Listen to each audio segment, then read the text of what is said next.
Videos viral करने के लिए लड़कियां भी आजकल हाथ में सिगरेट, दारू की बोतलें, क्लबों के अंदर जाकर वीडियो बनाना किस तरीके से देखते हैं, क्या दिखाना चाहते हैं? इस देश का पतन दिखाना चाहते हैं और देश को दिखा भी रही है। शाहिद कपूर नशा कर रहे हैं, कोई और एक्टर ये चीज कर रहे हैं, लड़कियां गंदे गंदे अपनी चीज का परिचय दे रही है। बिकनी डालकर अपने बाप के सामने वो रील बना रही थी और वो रील पूरे सोशल मीडिया पर शेयर भी। बोले सरदार जी के अगर दो बच्चे हैं ना, तो एक बच्चा कनाडा जाने की तैयारी करता मिलेगा तो दूसरा बच्चा नशे की गर्त में डूबा मिलेगा। मुसलमानों की नाड़ काट दो, ये कर दो, वो कर दो। वो औरत मेरे साथ बैठी थी, मेरी माँ समान थी वो पुलिस वाले वहां हंसने लग गए। बोला भाई मर जाएगा तो लाश ना ठा लेवांगे, हमारी जिम्मेवारी थोड़ी मरनता पहला हम यूं लोगन ढूंढते फिरा। तो मैंने उनको एक ही बात कही, मैं कोई बात नहीं, बड़ी ईमानदारी से अपना काम कर रहे हो, आप एक काम करो, अपने यहाँ बैठो। अगर खुदा ना खास्ता उस बच्चे को कुछ हो जाता है ना, कल को मैं पोस्टमार्टम नहीं करने दूंगा, इस चीज को याद रखना। इनकी जमीन ही लिखी, उसके बाद में हाथ पैर जोड़ के उन्होंने हमारी एफआईआर लिखी, कार्रवाई उन्होंने फिर भी कुछ नहीं करी। भाई कल मैं एक पिक्चर देख रहा था, हंसी तो बहुत आ रही है लेकिन क्या करें, आपके सामने बताना जरूरी लगा तो आज आपको बता रहे हैं। एक पिक्चर देखी जिसके अंदर बड़े बड़े आदमी, इतने बड़े शायद उनके साथ 50 से 100 गाड़ियों का काफिला चलता हुआ। अब वो क्या करते हैं, एक ऐसे व्यक्ति के ऊपर हाथ रख देते हैं कि जा बेटा तेरी जिंदगी जीत, जो तुझे करना है वो कर, बस पैसा आना चाहिए। तुझे कहीं पर दिक्कत आई तो मैं खुद खड़ा हूं, मैं नहीं तो बड़े बड़े जो नेता, मंत्री, मुख्यमंत्री, उप मुख्यमंत्री सब खड़े हैं। हालांकि मैं किसी को टारगेट नहीं कर रहा हूं इस वीडियो के अंदर, एक पिक्चर मैंने देखी थी, उसकी कहानी मैं आपको ये बता रहा हूं। और काम वो बेटा क्या चुनता है, नशा तस्करी का, स्मगलिंग का, सोशल मीडिया के ऊपर कुछ ऐसी वेबसाइट्स बनाने का जिनके ऊपर बहुत सी लड़कियां 24 घंटे लाइव चलती हैं, कुछ ऐसी वीडियोस अपलोड की जाती हैं जिसे शायद 24 घंटे के अंदर करोड़ों लाइक्स भी मिलते हैं। अब आप बहुत से लोग कहेंगे भाई आप ये लाइक क्यों पाना चाह रहे हो, जब भी तो आप ये वीडियो बना रहे हो। भाई मुझे वो लाइक नहीं चाहिए, लेकिन शायद वो फोन जो आप चला रहे हैं, जो वेबसाइट बनी है, वो शायद आपके नहीं तो आपके बच्चों के सामने जरूर आ सकते हैं। इसीलिए वीडियो बनानी जरूरी थी। और इसी बीच बातचीत करने के लिए फिलहाल हमारे साथ मौजूद है साहिलदीप कसवा जी, आप जानते भी होंगे। साहिलदीप कसवा जी, ज्यादा बात ना करते हुए सबसे पहले मैं आपका स्वागत करना चाहूंगा हमारे चैनल पर। मोहित जी नमस्कार, और आपके माध्यम से सभी दर्शकों को मेरा नमस्कार। साहिल जी, एक वैसे तो हंसी वाली बात है कि भी एक लोग कहते हैं इतना बड़ा आदमी जिसको शायद अगर तनख्वाह भी टाइम से मिलती रहे, जो उसकी सरकारी पेंशन होती है, सरकारी तनख्वाह होती है, तो उसे किसी और चीज की जरूरत नहीं, लेकिन वो ऐसे व्यक्ति उनके नीचे रखते हैं जो शायद देश के 50% युवा को वैसे ही खत्म कर देते हैं। वो क्या चीज है? नशा। नशे के ऊपर क्या कहेंगे, क्योंकि नशा देखो आपने भी कभी ना कभी देखा होगा, किसी को ग्रहण करते हुए देखा होगा। ये दुर्भाग्य मानता हूं मैं देश का। आपने बिल्कुल सही कहा कि हंसी आती है इस चीज के ऊपर, लेकिन मेरा ये भी मानना है कि हंसने के साथ साथ बहुत बड़ा ये देश का दुर्भाग्य है कि आज जब हमारी सरकार को हमारे युवाओं को प्रोत्साहन देना चाहिए नशा छोड़ने के लिए, जीवन में आगे जाने के लिए, वहीं दूसरी ओर अगर हम देखते हैं तो पहले तो हम इन ओटीटी सीरीज की बात कर लेते हैं, तो दूसरे दिन हमारे ऐसी ऐसी ओटीटी सीरीज आती है जिनके ऊपर मैं नहीं कहता कि परिवार में बैठ के कोई भी देख सकता उस चीज को। दूसरी बात है, हमारा देश क्रांतिकारियों का देश रहे, हमारे देश में कोई क्रांतिकारियों की कमी नहीं रही, परंतु हमारे क्रांतिकारी लोगों को बढ़ावा देने की बजाय ऐसी चीजें में देखने को मिलती है। दूसरा, नशे को बढ़ावा देने की ये बात करते हैं। और नशे के बारे में मैं बोलूं तो मुझे लगता है रात हो जाएगी लेकिन बातें खत्म नहीं होगी। नशा विषय ऐसा है, इस विषय के बारे में सभी जानते हैं, लेकिन बड़ा दुर्भाग्य है कि कोई इसके ऊपर बात करने के लिए तैयार नहीं है। और नशे की हम बात करें तो पंजाब की बात बीच में ना हो तो मुझे लगता है बात अधूरी रह जाएगी। पहले हम पंजाब को देखते थे तो पंजाब के अंदर ये कहा जाता था, एक कहावत चलती थी, बोले एक सरदार जी के अगर दो बच्चे हैं ना, तो एक बच्चा कनाडा जाने की तैयारी करता मिलेगा तो दूसरा बच्चा नशे की गर्त में डूबा मिलेगा। लेकिन ये भी कोई हंसी की बात नहीं है, ये वहां की बड़ी कटु सत्य है, बड़ी कड़वी सच्चाई है वहां की। लेकिन इससे बड़ा भी आज अगर कोई दुख की घड़ी में मानता हूं तो ये मानता हूं कि जो हरियाणा किसी समय में हरियाली का प्रदेश होता था, आज हरियाणा पंजाब से किसी भी तर्ज के ऊपर नशे में कम नहीं रह गया, बल्कि पंजाब को बहुत पीछे वो छोड़ चुके हैं। आज हरियाणा के अंदर हम बात करते हैं और हरियाणा के अंदर भी हम हिसार की बात करते हैं तो हिसार एक नशे का हब बन चुके हैं। आप देखो, आप हिसार के ईमानदार पत्रकार सहकर बंधु हो, आप सारे दिन ईमानदार पत्रकारिता करते हो। आज हिसार का कोई गली, कोई मोहल्ला, कोई चौराहा ऐसा नहीं है जहां पे नशा बेचने वाला और नशा करने वाला आपको ना मिला हो। इसको हम किसको जिम्मेवार माने? क्या हम उस नशा करने वाले को जिम्मेवार माने नहीं, उसको हम जिम्मेवार नहीं मान सकते। इसमें हम इस भ्रष्ट प्रशासन को, इस भ्रष्ट सरकार को, और तीसरा जो ये सीरीज आ रही है जहां बच्चों को जागरूक करना चाहिए, बेटा नशा छोड़ो, परंतु ये तो उनको जागरूक कर रही है नशा करने के लिए। कल परसों उड़ता पंजाब मूवी आई थी, उसके बाद में आजकल तो मैं कहता हूं एक उड़ता पंजाब की बात ही नहीं है, ऐसी कोई भी सीरीज नई लॉन्च नहीं हो रही जिसके अंदर ये नग्नता का एक घटिया परिचय और साथ में नशे का एक परिचय ना करते हो। क्या हमारी युवा पीढ़ी सीखेगी और किस गर्त तक डूबेगी, मैं इस बात को समझ नहीं पा रहा। पहले तो कह दिया करते थे लड़का है बिगड़ गया, लेकिन फिलहाल तो बहुत सी वीडियोस ऐसी आ गई हैं। लेकिन एक सोशल मीडिया का प्रचलन ऐसा चल गया जिसके अंदर शायद कुछ चंद लाइक्स पाने के लिए, कुछ वीडियोस वायरल करने के लिए लड़कियां भी आजकल हाथ में सिगरेट, दारू की बोतलें, क्लबों के अंदर जाकर वीडियो बनाना, किस तरीके से देखते हैं, क्या दिखाना चाहते हैं? इस देश का पतन दिखाना चाहते हैं और देश को दिखा भी रही है, जो देश पतन की ओर जा चुके हैं। जो दूध दही का खाना हमारे होता था उसको छोड़ के तुम इस चीज का प्रचार कर रहे हो, और मैं बार बार उसी चीज के ऊपर आता हूं। इस चीज में आज जो हमारे लड़के लड़कियां ग्राउंड लेवल पे, ग्रास रूट के ऊपर ये हरकतें कर रही हैं, ये शुरुआत कैसी हुई है? विजुअलिटी, इस चीज को आपको छोटी चीज मत मानो। हम बचपन से देखते आए हैं कि बचपन में जैसे कि मैं शहीद आजम भगत सिंह की मूवी देखता था, तो मतलब इसमें बड़ा प्रोत्साहन मिलता था। जैसे अजय देवगन का एक फिल्म में बॉबी देओल था, उन्होंने भगत सिंह का रोल निभाया था, सन्नी देओल ने चंद्रशेखर आजाद का रोल निभाया था। तो वो देख के मतलब एक मैं कहूँ नस नस यूं फूल जाती थी कि हमें भी बड़ा होकर क्रांतिकारी बनना है, हमें भी इस देश के लिए कुछ करना है। उसी प्रकार से आज हमारे बच्चे देख क्या रहे हैं, ये सब चीजें देखने की बजाय आज हमारे बच्चे देख रहे हैं कि हर फिल्म में शाहिद कपूर नशा कर रहे हैं, कोई और एक्टर ये चीज कर रहे हैं, लड़कियां गंदे गंदे अपनी चीज का परिचय दे रही है। तो इस चीज से मतलब पतन की ओर तो देश जाएगा।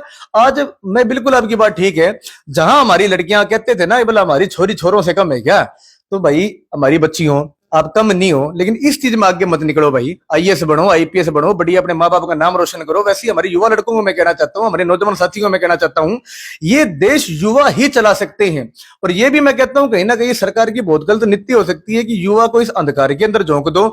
मैं आपसे एक बात पूछता हूँ और आपके माध्यम से मैं जनता जनार्दन से एक बात पूछता हूं, अगर हमारा प्रशासन, अगर हमारी सरकार चाहे कि नशा खत्म हो जाए और कहीं भी नशा बेचने वाला ना हो और कोई भी हमारा भाई बहन नशा ना करे, क्या कोई नशा बेच सकता है और क्या कोई नशा कर सकता है? मैं आपको छोटा सा उदाहरण देता हूं। आज से 1-1.5 महीने पुरानी बात है, मैं देखो किसी का नाम नहीं लेऊंगा, मेरा परिवार ही मानता हूं उनको मैं। एक हमारे परिवार में हमारे घर की बड़ी आंटी जी का मेरे पास फोन आया, बोला मेरे बेटे ने नशा किया हुआ है और नशा करके वो मिल नहीं रहा, कई देर से फोन उसका बंद आ रहा है। तो उनको लेके मैं थाने के अंदर चला गया, 9/11 थाने के अंदर, और मैं जाके वहां बोला मैं ऐसे ऐसे बात है, इनके बच्चे के पास आईफोन है और अभी उसका फोन बंद जरूर है, लेकिन आईफोन में अगर आप ट्रेस करोगे तो लोकेशन निकल जाएगी, वो बच्चा कहाँ है। हो सकता है वहां जाके जो नशा उसको बेच रहे उसका भी हमें पता लग जाए और वो लड़के की जान भी बच जाए। मैं बड़ा दुख की घड़ी में ये मानता हूं, वो औरत मेरे साथ बैठी थी, मेरी मां समान थी, वो पुलिस वाले वहां हंसने लग गए, बोला भाई मर जाएगा तो लाश ना ठा लेवांगे, हमारी जिम्मेवारी थोड़ी बना मरण से पहला हम यूं लोगन ढूंढते फिरा। तो मैंने उनको एक ही बात कही, मैं कोई बात नहीं, आप बड़ी ईमानदारी से अपना काम कर रहे हो, आप एक काम करो अपने यहाँ बैठो, अगर खुदा ना खास्ता उस बच्चे को कुछ हो जाता है ना, कल को मैं पोस्टमार्टम नहीं करने दूंगा, इस चीज को याद रखना। इनकी जमीन ही लिखी, उसके बाद में हाथ पैर जोड़ के उन्होंने हमारी एफआईआर लिखी, कार्रवाई उन्होंने फिर भी कुछ नहीं करी, और भगवान की दया से वो बच्चा मिल गया, हमारे साथ भी है, नशा उसने छोड़ भी दिया बाद में। तो मैं ये चीज बताना चाहता हूँ आपको, जहां अपने इशारे के अंदर मैं कहता हूँ जादव साहब बढ़िया कदम उठा रही है, मैं बार बार देखता हूँ नशा मुक्ति का अभियान चलाते हैं, जागरूकता का अभियान चलाते हैं, अच्छे से स्टेप वो लेते हैं, लेकिन जब तक ग्रास रूट के ऊपर ये एक सिपाही तक इस चीज में जागरूक नहीं होएगा, जब तक हमारा मेयर, हमारे सांसद, हमारे विधायक जागरूक नहीं होंगे और इस चीज को सिर्फ वोट लेने का जरिया ना बढ़ा के ग्रास रूट की उसके ऊपर काम नहीं करेंगे ना, तब तक देश नशे की गर्त में डूबता ही जाएगा। और वो दिन दूर नहीं है जिस दिन माँ बेटा के दुश्मन तक बन जाएगा और ये देश पतन को भी पार कर जाएगा, इतना दुर्भाग्य देश का हो जाएगा, मैं सोच भी नहीं सकता उस चीज को। कहीं ना कहीं एक कुछ समय पहले एक वीडियो वायरल हुई थी जिसके अंदर आमिर खान की वो वीडियो थी, आमिर खान की बेटी का जन्मदिन था, वहीं पर बाप बेटे और उनका पूरा परिवार था, जिसके अंदर उनकी खुद की बेटी छोटे छोटे कपड़े डालकर, शायद वो वर्ड में यूज नहीं करना चाहता था, बिकनी डालकर अपने बाप के सामने वो रील बना रही थी और वो रील पूरे सोशल मीडिया पर शेयर भी हुई। तो एक कहावत भी थी कि भी मुस्लिमों के लिए, हालांकि जातिवाद से कोई लेना देना हमारा नहीं है, ना ही हम ऐसी किसी चीज के अंदर विश्वास करते हैं, लेकिन उसे भी एक जातिवाद का मुद्दा बना दिया गया कि मुस्लिम है ये चाहते ही हैं कि हमारा देश सड़कों पर नंगा होकर घूमे। ये देश की जो राजनीति में 2014 से देख रहा हूं ना, तो ये धर्म के नाम पे टिकी हुई है कि आज हिंदू को मुसलमान से लड़वा दिया, सब चीजें कर दी। और देखो कपड़ों की बात पे मैं ज्यादा नहीं जाना चाहता, क्योंकि मैं ये चीज मानता हूँ कि आज चाहे लड़का हो चाहे लड़की हो, सबको समान अधिकार है, और ये अधिकार हमारे संविधान ने हमें दिया है, बाबा साहब अम्बेडकर ने हमें दिया है। लेकिन बस ये चीज है, चाहे लड़का हो चाहे लड़की हो, भाई अच्छे कपड़े पहनो, सबको अच्छा लगे, ठीक है। और दूसरी बात, ये आपकी बिल्कुल बात ठीक है कि कहीं भी तुम फंस जाओगे। आज मान लो आपने एक अच्छा काम करे, आपने नशे के ऊपर लोगों को जागरूक करने के लिए अभियान चलाया है, लेकिन इस चीज के अंदर भी कल को अगर सरकार कहीं गिरती दिखेगी ना, तो ये क्या करेंगे, मुसलमान नशा बेचता है, कहीं मुसलमान होएगा हिंदू नशा देखता है, मतलब इस चीज को ट्रैक से, प्लेटफॉर्म से भटका के हिंदू मुसलमान के ऊपर ले आएंगे। आपने थोड़े दिन पहले देखा भी होगा, बड़ी बड़ी बातें करने के लिए कोई हंसी के अंदर आया था, इनका ही कोई नेता था बीजेपी वालों का, मुसलमानों की नाड़ काट दो, ये कर दो, वो कर दो। यार इसके भलाई तुम नशे के ऊपर क्यों नहीं बोले, तुम रोजगार के ऊपर क्यों नहीं बोले, तुम बड़े बड़े देश की जीडीपी के ऊपर क्यों नहीं बोले, तुम ग्रोथ सेक्टर रेट के ऊपर क्यों नहीं बोले। तो मैं एक चीज मैं कहना चाहता हूं, सरकारें आएंगी, सरकारें जाएंगी, सरकारें बदलेगी, हमारे युवाओं को मैं कहना चाहता हूं जागरूक हमें खुद ही होना पड़ेगा। और दूसरी बात है, एक विजुअल तरीके से हम देखें, अगर हम देख रहे हैं कि विजुअल तरीके से देख के हम नशे के प्रति अग्रसर हो रहे हैं ना, तो मैं एक चीज मानता हूं, आप कल्पना करो, और दो इंसानों की आप कल्पना करो, जिसमें एक इंसान एक गांव में ऐसा है जो एक चरित्रहीन इंसान है, और दूसरा इंसान ऐसा है हमारा भाई बहन जो नशे की गर्त के अंदर डूब चुके हैं। दोनों इंसानों ने समाज में अपनी बेइज्जती कराई हुई है, दोनों को कोई भी पसंद नहीं करता। परंतु मैं एक चीज कहता हूं, एक चरित्रहीन इंसान का चरित्र ना तो आप बदल सकते ना मैं बदल सकता, क्योंकि उसने अपने चरित्र खुद चुना है।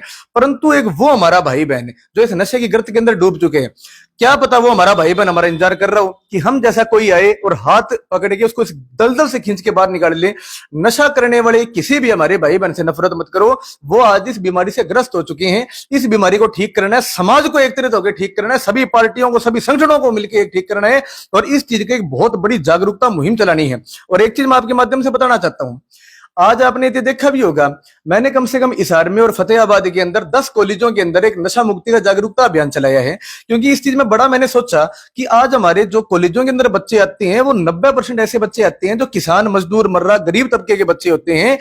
तो उनको इस चीज से बाहर निकालना बहुत जरूरी है, क्योंकि जो ये नशा बेचने वाले होते हैं उनकी फर्स्ट प्रेफरेंस यही बच्चे होते हैं जो कॉलेज स्कूलों के अंदर पढ़ते हैं।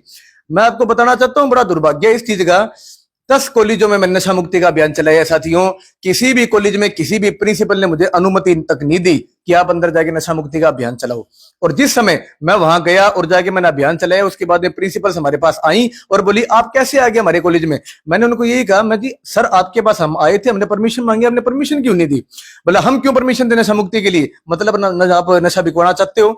मैं किसी को दोष आरोप प्रत्यारोप नहीं कर रहा, लेकिन चाहे टीचर्स हैं, चाहे आम जनता है, चाहे जो भी इंसान है, उनको सबको एकत्रित होकर समाज को एकत्रित होना पड़ेगा और हमारे बच्चों को इस दलदल से निकालना पड़ेगा। ये लड़ाई हम ही लड़ सकते हैं एकत्रित होकर, और कोई भी नहीं लड़ सकता। बिल्कुल भाई, वीडियो भी ज्यादा लंबा होता जा रहा है। इसके अंत में मैं एक ही चीज कहना चाहूंगा भाई, आज जागने की जरूरत है आप लोगों को। अब बहुत से लोग कहेंगे हमने शिकायत करी प्रशासन को, लेकिन प्रशासन ने कोई बात नहीं सुनी। अगर प्रशासन नहीं सुनता है तो आप आपकी आवाज खुद उठा सकते हैं। सोशल मीडिया आपके पास एक ऐसा हथियार है, चाहे आप उसे सही तरीके से इस्तेमाल करें चाहे बुरे तरीके। बाकी समझदार को इशारा काफी होता है। जिन तक ये वीडियो पहुंचाना था उन तक ये वीडियो पहुंच भी जाएगा, और नहीं पहुंचेगा तो आप लोग जरूर सहायता करेंगे इस वीडियो को उन लोगों तक पहुंचाने के लिए, उन भ्रष्ट अधिकारियों तक पहुंचाने के लिए जिनके हाथ के नीचे, जिनकी नजरों के सामने ये सब गोरखधंधे पूरे शहर में, पूरे प्रदेश में आज पनप रहे हैं। नमस्कार।